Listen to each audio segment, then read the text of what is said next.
मजदूर के जूते। एक बार एक शिक्षक संपन्न परिवार के संबंध रखने वाले एक युवा शिष्य के साथ कहीं टहलने निकले। उन्होंने देखा कि रास्ते में पुराने हो चुके एक जोड़ी जूते उतरे पड़े हैं, जो संभवतः पास के खेत में काम कर रहे गरीब मजदूर के थे और जो अब अपना काम खत्म कर घर वापस जाने की तैयारी कर रहा था। शिष्य को मजाक सूझा। उसने शिक्षक से कहा, गुरुजी, क्यों ना हम ये जूते कहीं पाक कर झाड़ियों के पीछे छिप जाएं। जब वो मजदूर इन्हें यहाँ नहीं पाकर घबराएगा तो बड़ा मजा आएगा। शिक्षक गंभीरता से बोले, किसी गरीब के साथ इस तरह का भद्दा मजाक करना ठीक नहीं है, क्योंकि ना हम इन जूतों में कुछ सिक्के डाल दें और छिपकर देखें कि इसका मजदूर पर क्या प्रभाव पड़ता है। शिष्य ने ऐसा ही किया और दोनों पास की झाड़ियों में छुप गए।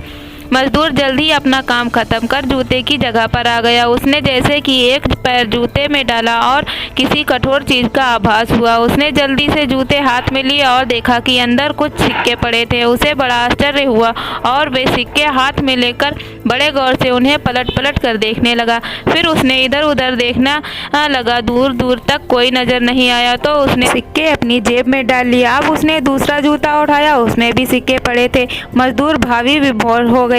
उसकी आंखों में आंसू आ गए। उसने हाथ जोड़कर ऊपर देखते हुए कहा, हे भगवान, समय पर प्राप्त इस सहायता के लिए उस अनजान सहायक का लाख लाख धन्यवाद। उसकी सहायता और दयालुता के कारण आज मेरी बीमार पत्नी को दवा और भूखे बच्चे को रोटी मिल सकेगी। मजदूर की बातें सुन शिष्य की आंखें भर आई। शिक्षक ने शिष्य से कहा, क्या तुम्हारी मजाक वाली बात की अपेक्षा जूते में सिक्के डालने से तुम्हें कम खुशी मिली? शिष्य बोला, आपने आज मुझे जो पाठ पढ़ाया है उसे मैं जीवन भर नहीं भूलूंगा। आज मैं उन शब्दों का मतलब समझ गया जिन्हें मैं पहले कभी नहीं समझ पाया था कि लेने की अपेक्षा देने कहीं अधिक आनंददायी है। देने का आनंद असीम है। तो इस कहानी से आपको क्या सीख मिलती है हमें कमेंट करके जरूर बताएं। वीडियो अच्छी लगी हो तो लाइक करें। ऐसी अमेजिंग कहानी देखने के लिए चैनल को सब्सक्राइब कर लें।